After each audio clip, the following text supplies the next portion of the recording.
Eh bien, vous nous suivez en direct depuis Kinshasa, la capitale congolaise. Merci de nous choisir pour vous informer.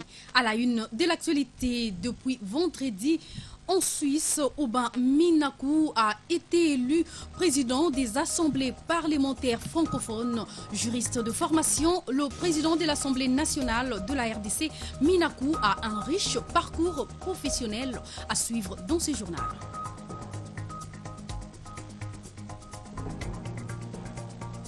La RDC célèbre ce samedi la journée mondiale de la population. Le ministre du Plan demande une attention particulière pour les femmes et les adolescentes.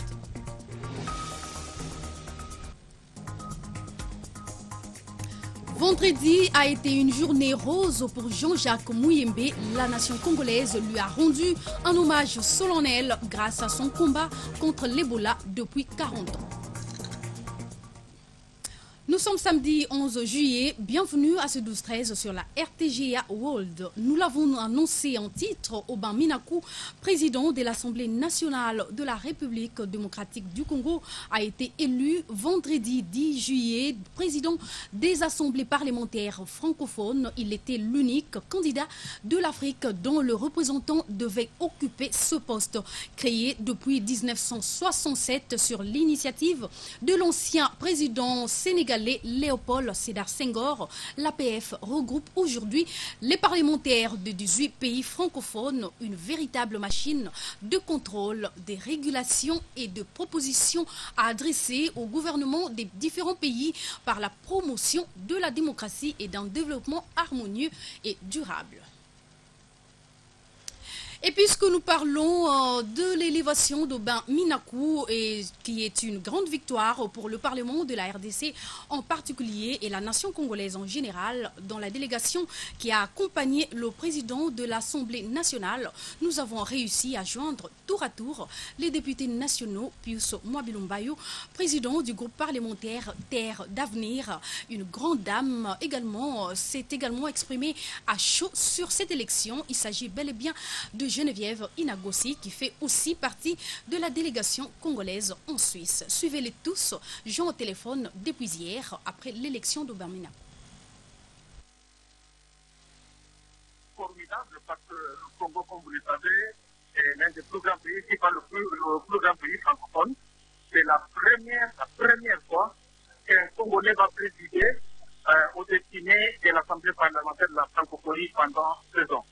Et du point de vue politique, vous ne pouvez pas vous imaginer l'honneur qui nous a été fait, et d'autant plus que le président Minakou a été le candidat de toute l'Afrique, unanimement choisi par tous ses pairs africains pour représenter l'Afrique au pêchoir de cette assemblée parlementaire de la francophonie.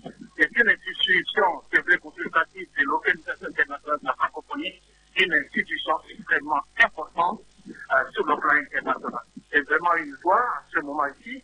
Je peux déjà vous dire que le président, non seulement il est passé président, et il a été élu, mais je peux vous dire aussi qu'il vient de recevoir la plus haute distinction de la francophonie. La plus grande décoration de la francophonie avant qu'il ne prenne le marteau.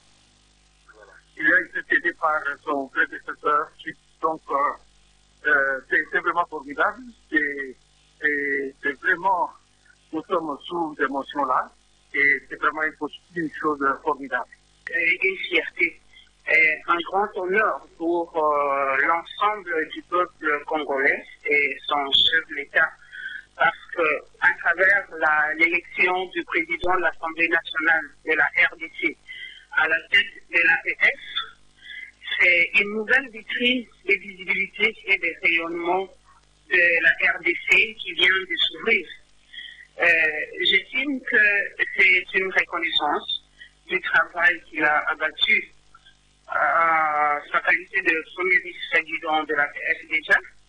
Et aussi, l'ensemble du peuple congolais reconnaît les efforts que le président de l'Assemblée nationale a fournis pour redynamiser la diplomatie parlementaire.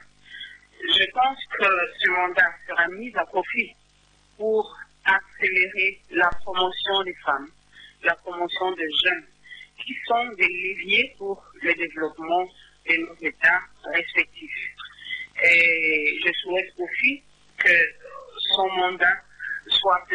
sous le signe de la redynamisation de la diplomatie à travers les différents parlements de la francophonie. Il y a certains pays qui accusent une certaine léthargie. Il y en a d'autres qui sont plus dynamiques.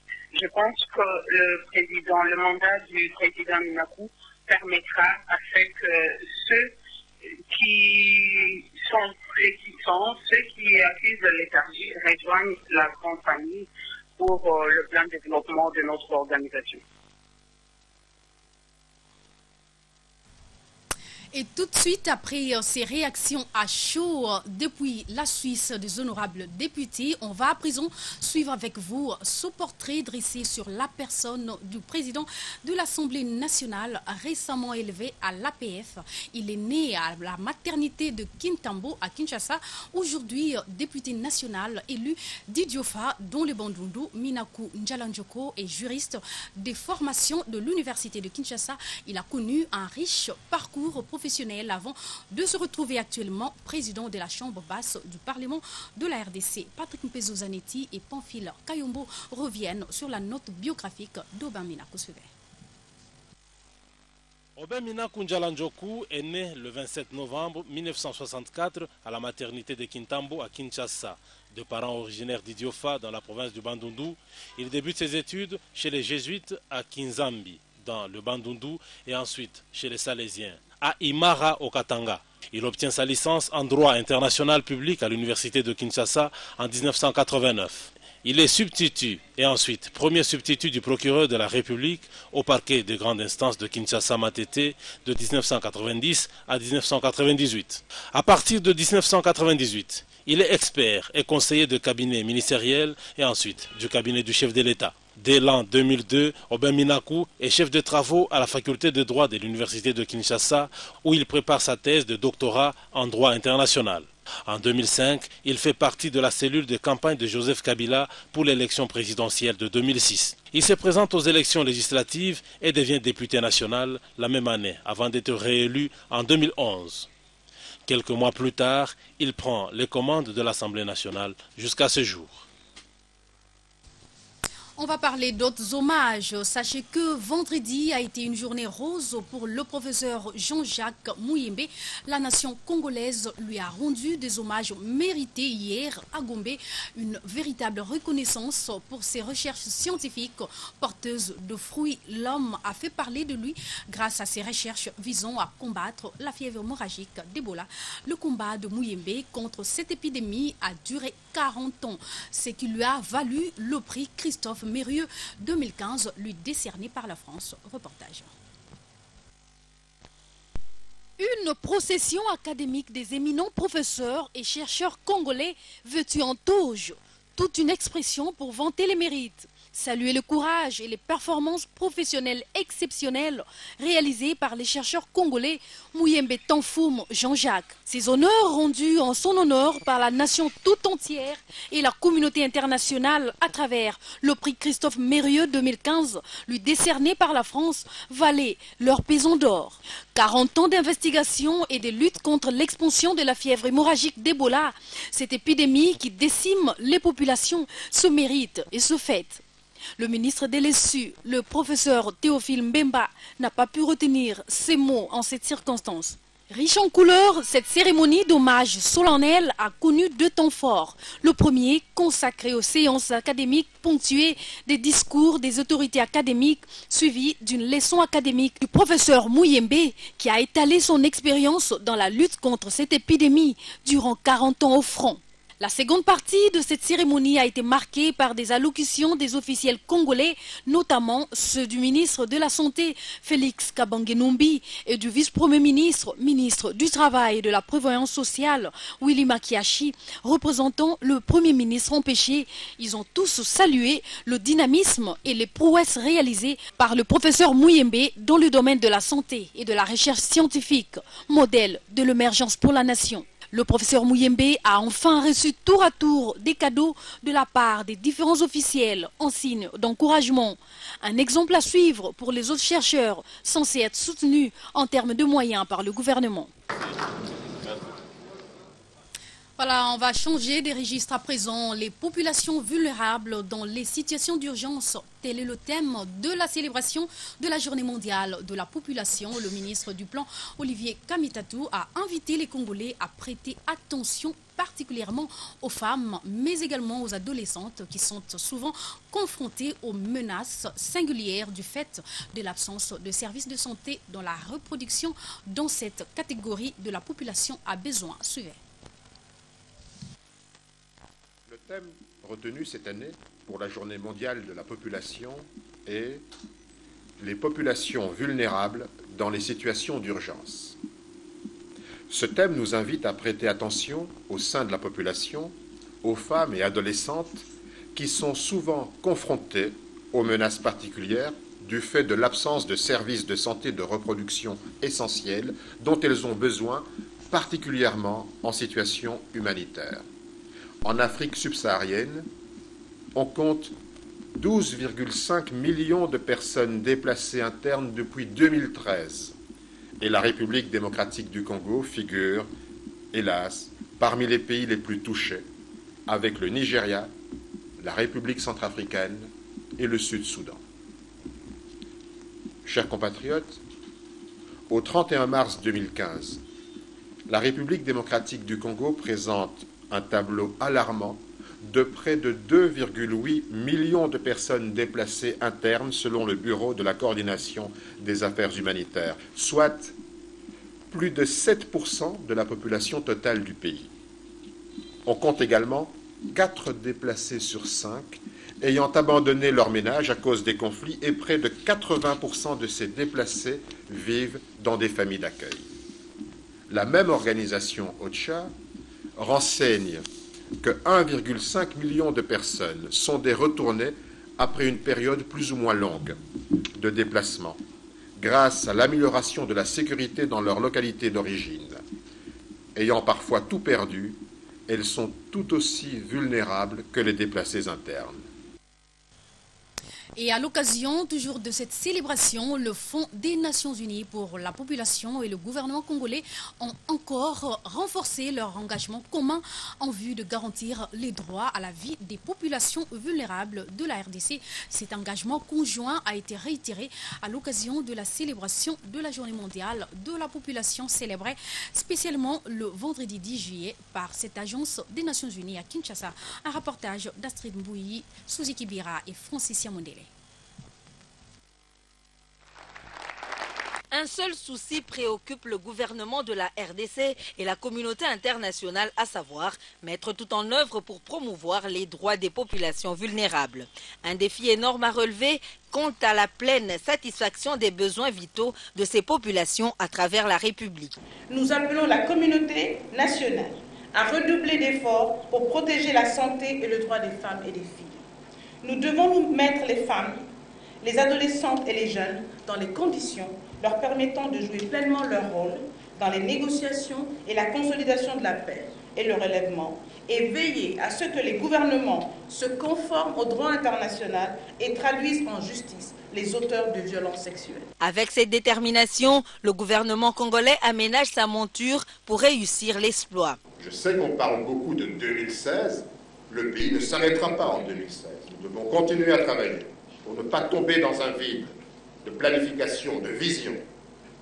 Nous devons dès à présent travailler à l'élaboration d'une vision commune, consensuelle pour 2017-2021. Et, je peux vous le dire, cette planification, stratégie, va se focaliser principalement sur une problématique, celle du développement humain, en préconisant des actions stratégiques pour une meilleure collecte des données sur les populations vulnérables en situation de crise, pour une prise en charge de ces besoins et surtout pour mettre en exergue un point qui doit nous tenir à cœur, la valorisation du capital humain. À l'occasion de la célébration internationale de la Journée de la population, l'engagement et la lutte se font donc à tous les niveaux, tant du côté du gouvernement que des bailleurs de fonds, des ONG de défense des droits de l'homme et de la population elle-même. Garantir le mieux-être de la population dans la région des Grands Lacs suppose la gestion harmonieuse de l'accroissement démographique des populations, mais aussi la préservation de l'environnement. Mais comment faire pour concilier justement la croissance des populations et préservation de l'environnement dans les Grands Lacs? Le dossier est signé Astrid Mbouyi-Chimanga et Suzy Kibira. Au fil des ans, la croissance démographique est devenue un défi majeur à relever par les États. D'une part, le nombre d'habitants d'un État augmente, d'autre part, des mutations entraînent des incidences sur l'environnement. La région des Grands Lacs, en proie à des conflits armés, tente à se relever en œuvrant pour le rétablissement d'une paix durable et le développement. Certes, pour que cela soit efficient, il est nécessaire pour les dirigeants politiques de cette région de renforcer leur politique de protection des populations vulnérables et de l'écosystème. La région des Grands Lacs étant riche de par son sol, son sous-sol et son écosystème, elle est malheureusement fragile quant à la gestion de son taux d'accroissement de ses populations. Disons exactement que cette croissance ne se fait pas qu'en termes de naissance, mais aussi par le mouvement des migrations des populations fuyant les persécutions et l'insécurité dans leur pays pour gonfler les rangs d'un autre pays. Un sombre tableau peint parfaitement le flux migratoire des réfugiés en RDC, au Burundi, en Angola et en RCA et au Rwanda. Une solution à la fois efficace et difficile serait d'instaurer la pratique de la démocratie dans les pays des Grands Lacs, requiert donc de l'alternance politique, la création d'emplois pour les jeunes, une prise en charge médicale des populations vulnérables comme les femmes et enfants, le développement de l'agriculture, la construction des logements sociaux, la gestion de l'exode rural et une bonne politique de la préservation de l'écosystème. Un défi énorme à relever, certes, mais la célébration de la Journée mondiale de la population est un rappel au bon sens et à l'ordre. Ensemble, les pays des Grands Lacs peuvent exploiter leurs atouts et potentiels naturels pour offrir un havre de paix à leur population. Et avec vous, nous allons à présent répondre à ces questionnements. Avez-vous déjà fait un tour à la gare fluviale de la Société congolaise des transports et ports SCTP? Je pense que non. Si vous n'avez pas le temps d'y aller, notre équipe des reportages a dressé sur place un constat qui semble difficile à digérer. Les conditions de travail des agents de la Direction générale des douanes et assises sont déplorables. Pas de bureau. Tout se passe selon la position de chacun, alors que ces agents de la DGDA ont la tâche de renflouer les caisses de l'État.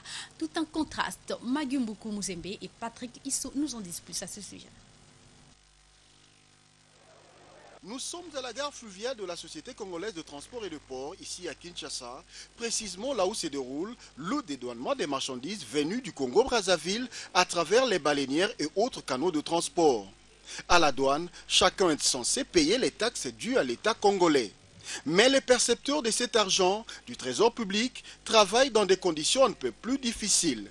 Tenez, ils ne disposent ni de bureaux, ni d'entrepôts, ni de tout autre local pour percevoir ce qui est dû à l'État. Les marchandises saisies ne trouvent pas d'endroit où elles peuvent être gardées. Comme vous le voyez sur ces images, les agents opèrent debout ou dans les véhicules pour ceux qui en ont.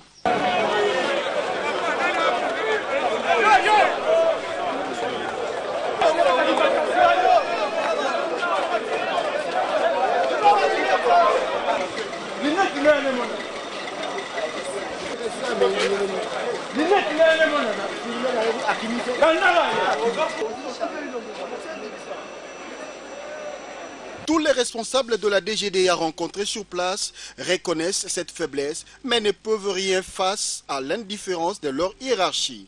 Il va de soi que dans ces conditions, la maximisation des recettes soit plus un vœu pieux qu'une stratégie étudiée et appliquée. Faute des locales, plusieurs marchandises ne sont pas contrôlées, occasionnant un manque à gagner pour le trésor public. Aux uns et aux autres de prendre des dispositions qui s'imposent. Voilà. Voilà, vous avez enfin trouvé la réponse à ces questionnements de tout à l'heure. Et dans le volet social, remise vendredi des instruments des sols, test à la réserve stratégique générale. C'est dans de l'université Weifang de la Chine, remis à Marianne Ndona Nsitawakenge, servira pour des performances du point de vue du rendement agricole grâce à son utilité multidimensionnelle. Selon le service bénéficiaire, c'est donc cadre avec la révolution de la modernité prônée par le chef de l'État, Gladys Pananga et Chims Kapangala pour les points.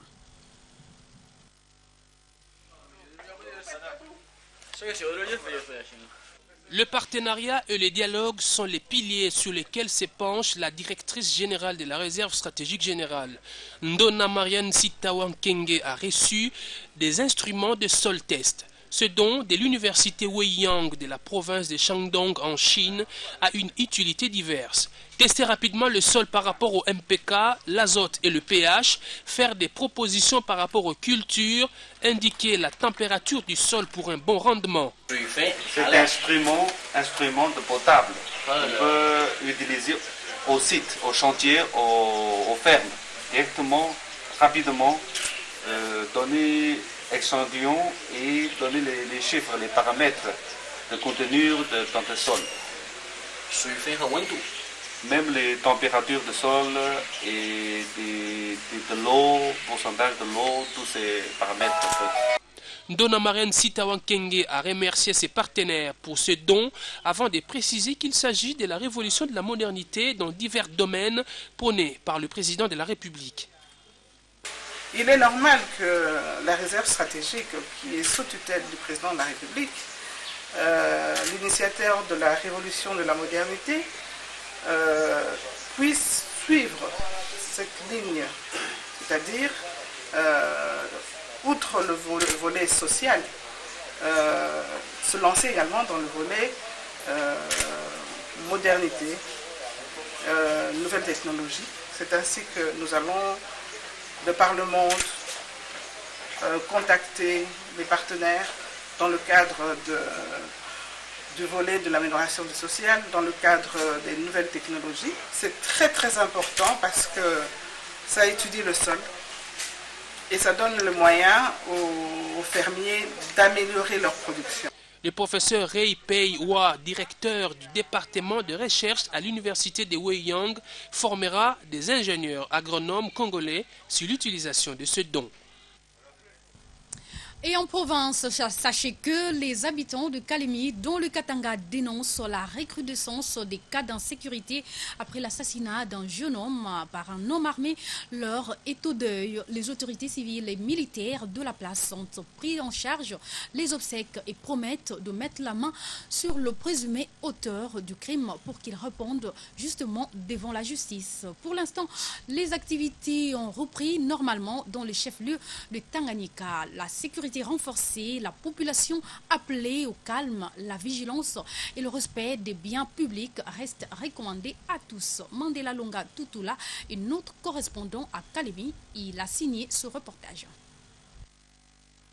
Environ 32 ans a été abattu dans la nuit de ce dimanche à lundi à Kalemi par un sous-officier des FARDC selon des sources officielles. Des témoins sur place rapportent qu'il était 21 h quand ce jeune homme, debout devant son restaurant, a reçu une balle en plein ventre. Il a été par la suite acheminé au centre de santé Undugu, il s'est éteint. Tôt le matin, les jeunes des alentours du rond-point Kisebwe ont manifesté leur colère, brûlant pneus, poubelles publiques et étalage du marché de la Lukuga. Ces derniers voulaient retrouver l'auteur de la fusillade portée disparue. L'administrateur de territoire de Kalemi, avec dans sa suite des éléments de la police et de l'armée, se sont vite dépêchés sur le lieu pour calmer les manifestants. C'est après que Bernard Bokalanganya s'est adressé aux indignés que les activités ont repris à Kisebwe, un des points les plus mouvementés de la ville. Interrogé, l'autorité de la ville condamne ces actes d'insécurité horribles et précise que la justice fera son travail. La première réaction, monsieur le journaliste, c'est de condamner énergiquement cet acte ignoble d'un sous-officier qui est appelé, avec toutes les autres forces de la sécurité, à protéger les personnes et leurs biens, doter la vie à un jeune homme dont la République a encore besoin de force, alors que la vie humaine est sacrée. J'ai appelé tous les jeunes et tous les notables à remettre de l'ordre. Les jeunes à ne pas s'attaquer aux acquis du développement de la ville. Aux jeunes de rester tranquilles pour que la justice soit faite. Suite à ces incidents, boutiques et magasins sont restés fermés sur l'ensemble de cette avenue commerciale jusqu'à 11 h. Le centre de santé Undugu s'en est tiré avec des vitres cassées. Ce meurtre est le deuxième du genre en l'espace de 3 jours. L'insécurité a regagné du terrain. La population craint le retour en force des vieux démons au chef-lieu du Tanganyika. Kalemi, Mandela Nungantutula, RTG World. Et toujours en province, au coup d'envoi le vendredi 10 juillet à Mbandaka, à l'équateur, des activités inaugurant la célébration de la journée du barreau. Des activités scientifiques et des divertissements sont prévus tout au long de ce mois de juillet. Des précisions avec notre correspondante Anto Bolumbu. Les avocats du barreau de Mbandaka ont effectué ce jeudi juillet 2015 une marche déjantée dans le cadre de l'activité marquant la journée du barreau. Cette marche qui a constitué depuis l'envoi de la semaine du barreau est partie du parc d'attraction Joseph Bila Kabangue, encadré par les avions Feli Itela, Yassanima, libération de la justice, puis chuté au palais de justice, où maître Richard Mukamba Lumekali, du barreau de Mbandaka, a rappelé aux avocats les activités prévues pour la célébration de cette journée du 10 juillet dédiée au barreau. Notamment un match de football qui opposera l'équipe du barreau à celle de Master au terrain de Bralima ce samedi 11 juillet. Une conférence qui aura lieu à la salle d'audience de la cour d'appel de Mbandaka le 16 juillet, animée par 2 orateurs, dont le professeur Bruno Likoku, qui va exposer sur le thème opportunité et faisabilité du découpage territorial pendant la période préélectorale, avantages et inconvénients. Le deuxième orateur, Richard Mwambalu Boukaï, il va exposer sur l'impact du découpage territorial sur le plan juridique. Notons que ces activités qui rentrent dans le cadre de la célébration de la journée du barreau sera sanctionnée par une charrette d'enceinte à l'hôtel Bar Nina River de Mbandaka ce samedi 18 juillet. Mbandaka, RTGA. Notons que de l'Équateur, regagnons Kinshasa, la capitale, à la Commission électorale nationale indépendante. Les archivistes sont depuis vendredi en formation prévue en 3 volets. Cette formation vise à doter les archivistes des connaissances nécessaires pour la gestion des documents électoraux. Richard Chako Kaningele et bienvenue à Gambo pour ces reportages. Pour bien gérer les documents électoraux, surtout en cette période où la Commission électorale nationale indépendante fait face à l'enregistrement des candidatures pour les échéances électorales, il est impérieux de doter le personnel de la CENI de connaissances nécessaires. C'est la raison d'être de cette session de formation destinée aux archivistes. Ainsi, l'identification, le traitement et la conservation des archives doivent se faire selon les principes orthodoxes qui permettent de sécuriser l'ensemble du processus électoral. Les archives générées par la CENI accomplissent une mission transversale auprès de plusieurs autres institutions partenaires, évoluant de concert avec nous dans ces domaines assez riches et complexes des élections. Raison de plus pour nous de nous appesantir sur cette formation des archivistes. En effet, former les archivistes revient à les doter des connaissances nécessaires pour faire face à un flux autrement insurmontable des documents électoraux et à les préparer à prendre en charge une responsabilité qui ne jouit pas nécessairement de toute la connaissance. Au total, 235 personnes, dont 54 archivistes du secrétariat exécutif provinciaux, 171 archivistes des antennes et 12 greffiers de cours d'appel sont concernés par cette formation prévue en 3 volets, dont la première commence ce vendredi. La liste de présence Et dans les restes de l'actualité, le député national Justin Bitakwira et initiateur de l'opposition citoyenne peut désormais compter sur la communauté estudiantine dans toutes les actions qu'il aura menées pour la défense des intérêts du pays. C'est dans ce cadre qu'il convient de placer l'opération « Je donne ma contribution » lancée vendredi par la délégation des étudiants de Kinshasa, Richard Chako, Kanyengele et Sylvain Bété. Pour les détails. Universités et établissements d'enseignement supérieur de Kinshasa pour accompagner le député national Justin Bitakwira et initiateur de l'opposition citoyenne pour atteindre les objectifs qui s'est assigné pour la défense des droits des Congolais et la gestion orthodoxe de la chose publique. Le lancement de l'opération dénommée « Je donne ma contribution » qui consiste à placer une somme d'argent au compte ouverte pour ce faire à la BIAC en est une illustration. Nous sommes venus poser notre premier geste contributif pour ce que nous appelons « Je donne ma contribution ». L'opération que nous avions lancée, nous, étudiants de la ville-province de Kinshasa, nous sommes venus déposer, verser notre contribution pour accompagner l'honorable Justin Bitakwira ainsi que l'opposition citoyenne à atteindre l'objectif qu'ils se sont assignés. Pour tous les étudiants et jeunes qui voudront verser également leur contribution, le numéro de compte en francs c'est 0011 13 87 201. Pour le compte en dollars, le numéro c'est le 0021 13 87 201. Allez déposer votre argent à la BIAC pour le compte de l'opposition citoyenne. Un appel est lancé à d'autres étudiants pour accompagner l'action de celui qui se déclare le petit-fils de sa grand-mère. Notez que l'opération « Je donne ma contribution » va s'étendre aussi en province.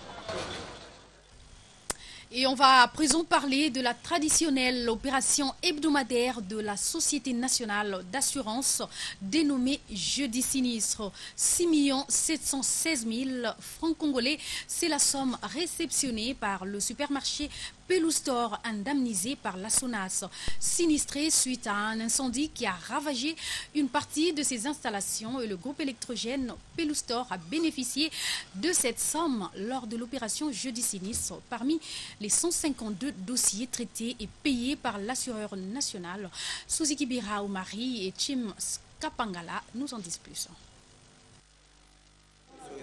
Le supermarché Peloustor est entré dans ses droits ce jeudi 9 juillet grâce aux efforts de l'ADG Aïe Carole Aguito, déterminé à honorer l'engagement de la SONAS vis-à-vis de ses nombreux abonnés. Monsieur Nsaluto Cyprien, responsable de ce complexe commercial, a participé à l'opération Jeudi sinistre où il a reçu 6 716 000 francs congolais suite à l'incendie qui a ravagé une partie des installations et le groupe électrogène de Peloustor. Sinistre qui s'était produit au mois de février 2015 dernier. Le supermarché Peloustor a donc été compté parmi les 152 dossiers traités et payés dans les branches d'assurance automobile, vie et incendie. La direction générale s'est chargée de 77 dossiers, 2 pour l'agence de Ngaliema, 1 dossier pour l'agence de la Fikine, 2 DGI Gombe, 1 dossier pour Beach Ngobila, 2 Funa, 13 Gombe, 4 Wileri, 8 dossiers pour Kassavubu, 2 Kingabwa, 4 Lemba, 4 Libération, 12 Limité, 2 Massina, 5 Ndolo, 2 dossiers pour l'agence de Ngiringiri, 4 Njili, 5 pour l'agence du 30 juin et Sosimat s'est penché sur un dossier. Mes impressions peuvent être de satisfaction, à moins que, vu le temps, le sinistre a eu lieu au mois de février, si je me trompe, le 10 ou le 11 février. Aujourd'hui, nous sommes le 9 juillet.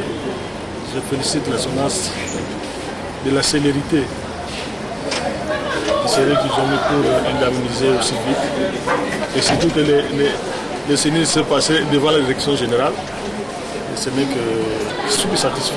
Oui. Et en sport, sport pour finir à quelques heures du match RDC-Namibie au stade Tata Raphaël de la Kétule. Les Léopards dames U20 sont prêtes à affronter les Bravos Warriors de la Namibie. Les fauves congolaises sont optimistes. Astrid Mbouy, Yannick Bilama. Dans le cadre des éliminatoires de la Coupe du Monde dames de moins de 20 ans qui aura lieu en Papouasie en 2016, la deuxième journée se joue ce dimanche au stade Tata Raphaël. Les Léopards dames rencontrent les Bravos Warriors de Namibie. L'une d'entre elles a déclaré qu'elles sont toutes en forme pour livrer cette rencontre. À son tour, le coach des Léopards dames de la RDC a rassuré sur l'état de santé des 11 Congolaises. Le psychologique, qui est le mental, elle se porte très bien. L'ambiance, elle est bonne et puis elle est sereine. Et sur le plan physique, technique, tactique aussi, ça va. Et enfin, la présidente de la commission de football féminin, Lili Chimpumbu, qui gère ces dernières, a lancé un appel aux Congolais de venir nombreux soutenir l'équipe nationale. Le souhait, c'est de voir un peu plus de femmes demain, dimanche au stade, parce qu'il y a toujours des hommes qui nous soutiennent. On parle des hommes, c'est vrai, mais si on a nombreux à venir nous soutenir. Donc les femmes, qui vont faire la différence dimanche. Le match débutera ce dimanche à 15h30 heure de Kinshasa et l'entrée est gratuite. Bonne chance aux Léopards dames. Une page rose avant d'éclore ce journal. Alpha Kandolo, régisseur d'antenne à la RTGA, vient de recevoir un don de la vie par la naissance d'une petite fille ce samedi matin. L'ensemble du groupe L'Avenir lui souhaite toutes ses félicitations. Et c'est la fin de ces 12-13, mais avant de nous séparer, voici le rappel des principaux titres. À la une de l'actualité, nous avions parlé de vendredi, l'événement du vendredi en Suisse avec Aubin Minakou qui a été élu président des assemblées parlementaires francophones. Juriste de formation, le président de l'Assemblée nationale de la RDC, Minakou, a un riche parcours professionnel. Vous avez suivi cette nouvelle dans ce journal.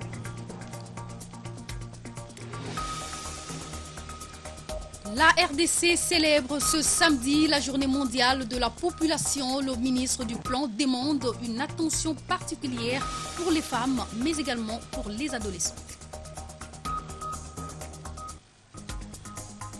Vendredi a été une journée rose pour Jean-Jacques Mouyembe. La nation congolaise lui a rendu un hommage solennel grâce à son combat contre l'Ebola depuis 40 ans.